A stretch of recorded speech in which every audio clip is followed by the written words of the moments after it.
जय श्री राम, जय भारत।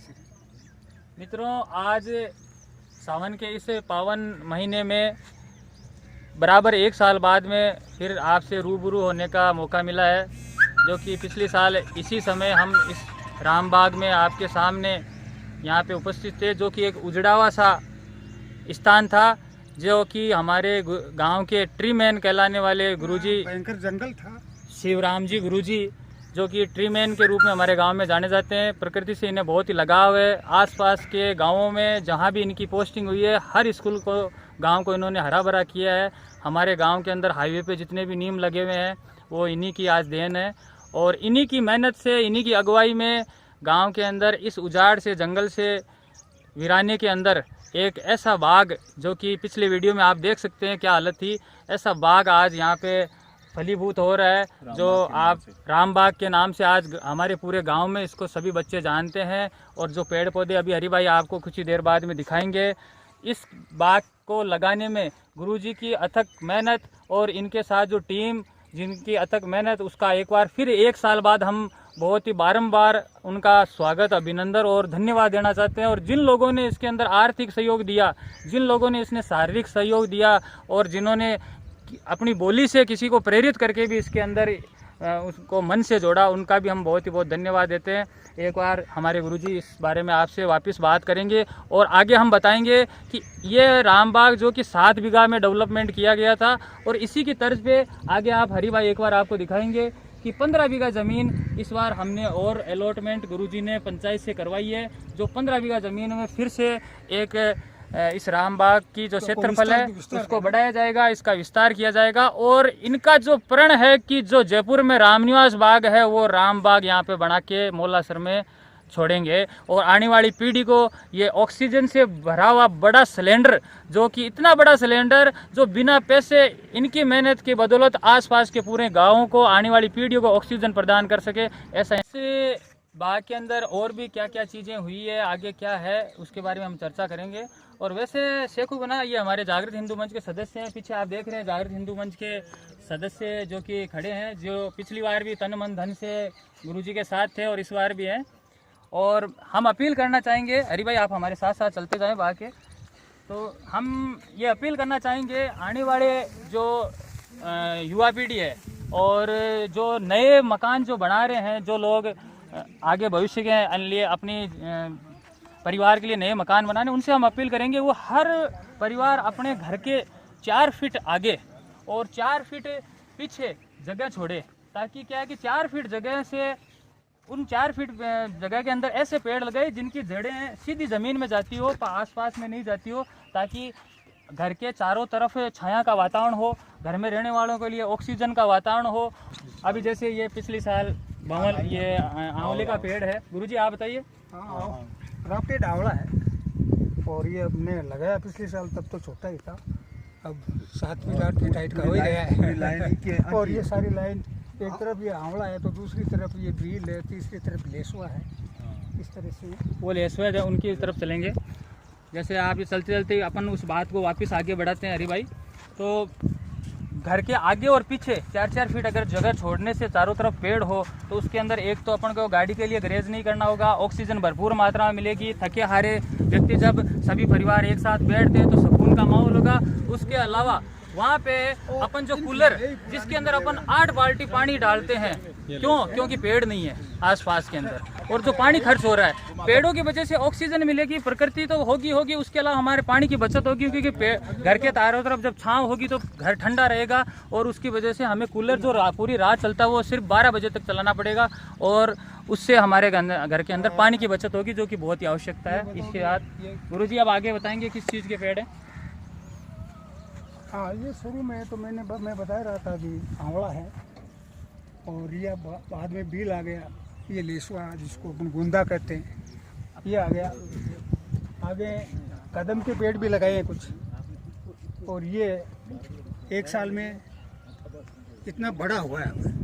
अगली साल की स्थिति आपको और बताते रहेंगे, क्योंकि आजकल ये संचार के जो नए नए साधन उपलब्ध हैं, उनसे आप तक हर बात पहुंचती रहेगी। गुंदे का लेसवा पेड़ जिसको है। कहते हैं, ये पिछली बार जब गुरुजी लगवा रहे थे तो हम यहाँ पे गुरुजी के पास थे, उस समय मेरे को याद है ये जब लाइन लगाई जा रही थी तो ये पेड़ सिर्फ 3-3 फुट इनकी थी, इनके शायद 5-6 पत्तों से ज़्यादा नहीं थे। और 1 साल की गुरुजी की मेहनत, इसमें बराबर समय पे पानी देना और इनकी जो अपने खुरपी से खोदी लगाना, उसकी बदौलत आज है कि शायद ये मेरी हाइट से काफ़ी ऊपर है, 6 फुट से 6.5 फुट से ऊपर चले गए हैं। तो ये बहुत ही आश्चर्यजनक चीज़ है कि 1 साल में हमें ये इतनी विकास देखने को मिल रहा है। तो 1 साल में ही मतलब छाया में बैठ सकता है एक आदमी। हाँ, ये 1 साल का नतीजा, वही 3 या 4 फुट से गुरुजी की मेहनत और इनकी टीम की मेहनत। और ये ओगाना तालाब है, इसको भी स्विमिंग पूल का अभी आपको एक तालाब की जो गुरुजी की आगे दिमाग में जो एक संरचना और कल्पना चल रही है उसके बारे में हम और दिखाएंगे। देख रहे हैं ये गुरुजी की कल्पना है कि यहाँ पे इसको गोगाना तालाब के नाम से जाना जाता है, जो पानी संरक्षण के रूप में गुरुजी इसको देना चाहते हैं। जैसे कि पर्यावरण को बचाना चाहते हैं, वैसे भी गुरुजी पानी की संरक्षण के लिए एक यहाँ पे उसके साथ साथ इसको चारों तरफ से पक्का का बनवा के और एक ऐसा जो अपने घूमने फिरने के लिए और शाम को जो भी परिवार के साथ घूमने आए और इस तालाब के चारों तरफ एक जो जल का जो आनंद होता है वैसा इसको एक रूप देना चाहते हैं कि ताकि एक मौला सर्क में एक पिकनिक का स्थान बन सके। पिकनिक यानी कि जो परिवार के साथ मनाई जा सके, लोग यहाँ पे आए, जल यहाँ पे इस कुंड के पास में बैठे, प्रकृति के साथ में जल का आनंद भी लेवे। ऐसी भी गुरुजी की है इसमें। तालाब तो वैसे पेयजल के रूप में कभी गांव वाले काम में लिया करते थे। पहले जब अकाल पड़ा करता था तो यहाँ से लोग पानी ले जाया करते थे और यहाँ से पिया करते थे। आज इसको वापस से पुनः निर्माण चाहते हैं और भामाशाहों से अपील है कि इस गुरुजी की जो सोच है, कल्पना है, इसको पूर्ण करने में भी उनकी सहयोग करे, मदद करे, ऐसा है। और अब आगे जो गुरुजी इस बगीचे को जो विस्तार देना चाह रहे हैं उसकी तरफ अपन धीरे धीरे बढ़ेंगे और उसके अभी जो नव निर्माण हुआ है उसके अंदर उसके बारे में भी चर्चा करेंगे और उसमें गुरुजी की आगे क्या क्या सोच है और उसके बारे में भी हम बात करेंगे। ये सेंधना, ये पूरी लाइन है, ये पूरी सेंधना की लाइन है और ये एक ऐसा पेड़ है जो कि आयुर्वेद में बहुत ही काम आता है। इसकी उपयोग क्या है वो गुरुजी आपको बताएंगे। तो इसकी ये आयुर्वेदिक पौधा है और इसकी ये जो फली होती है लंबी लंबी होती है, आप सभी जानते होंगे, और सब्जी बनाई जाती है। और वैसे इसकी ये जो सब्जी है ये भी बड़ी स्वादिष्ट होती है और प्रोटीन युक्त, ये आयुर्वेदिक भी है, पौष्टिक भी है। तो ये लाइन लगाई और आगे भी हम जो आगे नए बाग में भी काफ़ी ये सेंधना लगा रहे हैं, जिसकी फली 12 महीने में ये फली देने लग जाता है। इस साल भी सेंधने की मात्रा काफी पौधे लगा रहे हैं। और इसके बारे में हमने अभी पढ़ा है कि बेंगलोर में इसके ऊपर रिसर्च हुआ है। इसे सेंधने के जो पौधे पे इसमें सभी पेड़ों से सबसे ज़्यादा विटामिन पाया जाता है और ये हमारे ग्रामीण क्षेत्र में बहुत है, लेकिन लोगों को इसकी जानकारी नहीं है। हमारे जो बूढ़े बुजुर्ग हैं जो इसको दवाई के रूप में काम लिया करते थे उनको इसकी जानकारी है, लेकिन आने वाली जो नई पीढ़ी है और जो आने वाली पीढ़ी है वो ऐसे जो पौधे उनके बारे में नहीं जानती है और जो हमारे आसपास में पाए जाते हैं और हमारी जमीन के अंदर बहुत ही आसानी से लगते हैं, बहुत ही कीमती चीज़ है। तो इसके लिए भी सोचना बहुत ज़रूरी है। और अब हम जो 7 बीघा जो पिछली बार डेवलपमेंट हुआ था उसकी अंतिम छोर तक आ चुके हैं। यहाँ से 15 बीघा जमीन और गुरुजी ने इस बार इस बाग का विस्तार के लिए पंचायत से स्वीकृति ली है, जिसमें अभी आगे है। और अब हम आगे चलेंगे।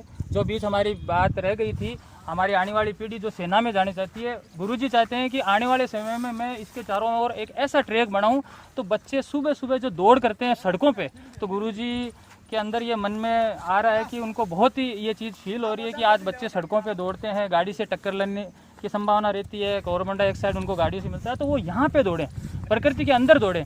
ऐसा है, वो भी हम आने वाली पीढ़ी के लिए गुरुजी ऑक्सीजन की उनको सुबह बहुलता मिले और उसके बारे में भी सोच रहे हैं कि आगे बच्चे हैं वो सड़कों पे नहीं दौड़ के और इस गार्डन में एक ऐसा ट्रैक बने जिसके अंदर वो अपनी भर्ती की तैयारियां करें। सुबह लोग जो योगा करते हैं, जिनको जगह नहीं मिलती है, प्रकृति की जगह नहीं मिलती है, घरों के अंदर बंद कमरों में करते हैं, जिसका उनको 1 घंटे की मेहनत में 15 मिनट या 20 मिनट का फ़ायदा मिलता है। तो यहाँ पे प्रकृति के बीच में आके वो अपनी यहाँ पे योगा करें ताकि बीमारियों से भी वो लड़ सकें और एक शुद्ध वातावरण मिले। ऐसी काफ़ी सोच है जो अभी धीरे धीरे हम बताते रहेंगे, आगे भी वीडियो में बताते रहेंगे। उसके बाद में अपने संतरे क्या है, संतरे हैं क्या? और ये दिनेश जी बताएंगे। ये चीकू का पौधा लगा हुआ है, चीकू के भी काफ़ी पौधे लगे हुए हैं। उसके बाद में इमली के कुछ पौधे लगे हुए हैं, और बाद में अपने संतरे के लगे हुए हैं, और नींबू के लगे हुए हैं, और ऐसे काफ़ी सभी तरह के पौधे लगाने की कोशिश कर रहे हैं ताकि ऑक्सीजन की भी मात्रा फुल हो, और उसके अलावा हमें फल भी दे सकें ये, और छाया भी दे सके, सारा काम ये कर सके। छेंदने इधर भी लगे हुए हैं, अशोक के पौधे भी लगे हुए हैं काफ़ी। ये कुछ फली तो तैयार हो चुकी है।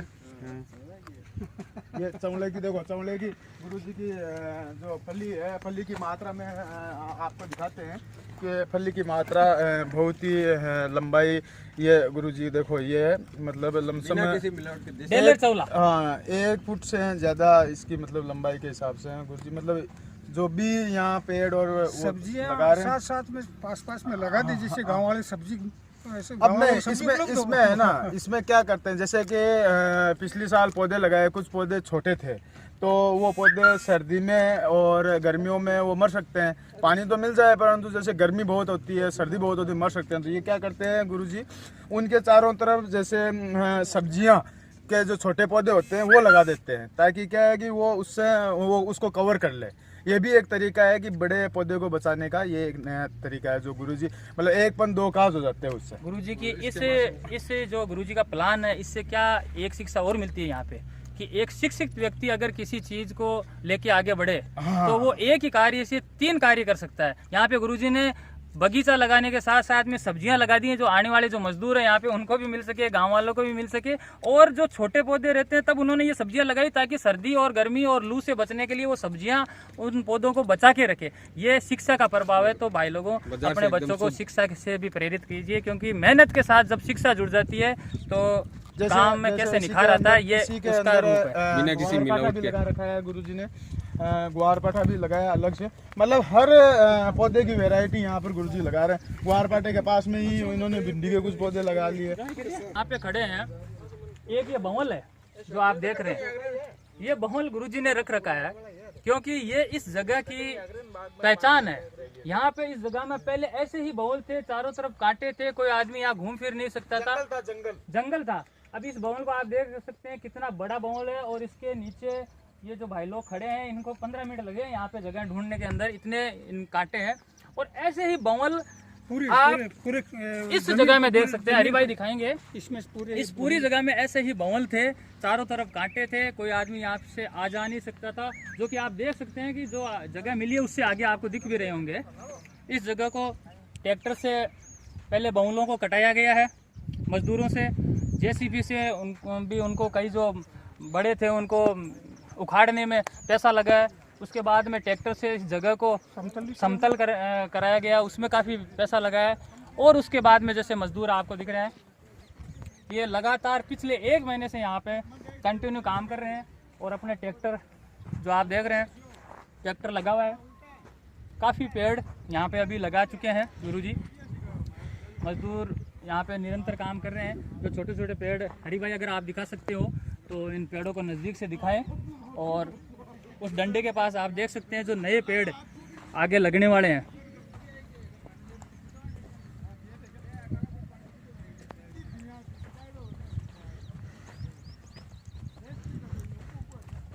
ये पेड़ अभी जो इससे पहले जो पेड़ हमने आपको दिखाए थे, सेम वो ही स्थिति पिछली बार जब यही सावन का पावन महीना था, भोलेनाथ के चारों तरफ जयकारे थे, सभी लोग गांव के अंदर शिव जी के अभिषेक में लगे हुए थे, तब हमारे ट्री मैन गुरुजी इस जंगल के अंदर आके और उन्होंने एक सपना देखा। और उस सपने को ये जो पौधे हैं इस रूप में उस 7 बीघा के अंदर एक एक अपने पसीने की बूंद को बहा के और पूरे 12 महीने तक यहाँ पे अपने घर बार को छोड़ के और इस ज़मीन पे उन्होंने अपना डेरा डाल के रखा, रात दिन एक किया, तब जाके आज 8-8 फुट के और 7-7 फीट के 6-6 फीट की ये हरियाली भरी जो बाग बगीचा आज हमें देखने को मिल रहा है। और जो हमें आने वाली पीढ़ी को और प्रेरित कर रहा है कि आदमी जब मेहनत करना चाहे तो उसके लिए न कोई उम्र मायने रखती है, न कोई जगह मायने रखती है, न कोई समय मायने रखता है। तो अभी आप देख सकते हैं कि ये पेड़ छोटे छोटे अभी काफ़ी लग चुके हैं और इधर लगने बाकी हैं, और जो कि ये पेड़ आपको दिखाए हैं वहाँ पे पड़े हैं। ऐसे ही पेड़ गुरुजी के द्वारा पिछली बार लगाए गए थे। अब अंत के अंदर जो हम आपसे इतनी समय से जो रूबरू हो रहे हैं सोशल मीडिया के माध्यम से, उसका जो मकसद है हमारा कि ये पेड़ लग रहे हैं, पौधे लग रहे हैं, मेहनत करने वाले मेहनत कर रहे हैं, लेकिन हर व्यक्ति को भगवान सब कुछ नहीं देता। किसी को आदमी शारीरिक मेहनत देता है, किसी को पैसा देता है, किसी को प्रेरित करने की क्षमता देता है।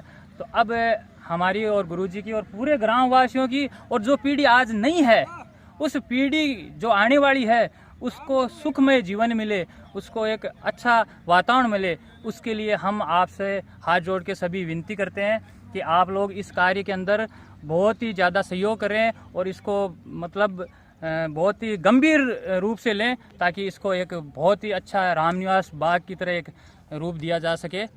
क्या है, संसार में आदमी आता है और चला जाता है, परंतु इस निशान छोड़ना संसार में अपना, तो वो 3 चीज़ें हैं जिनसे एक आदमी अपने निशान छोड़ के चला जाता है।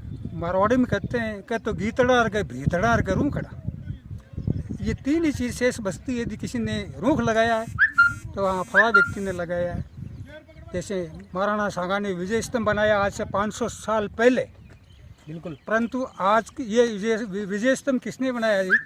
तो ये भीत खड़ी करके चले गए, तो उनका नाम आज भी जाना जाता है। जैसे मोहम्मद रफ़ी है, तो उसने अच्छा गाया, तो आज भी उनके गीत 35 साल 40 साल हो गए, पर आज भी कौन गा रहा है, कौन बोल रहा है? मोहम्मद रफ़ी।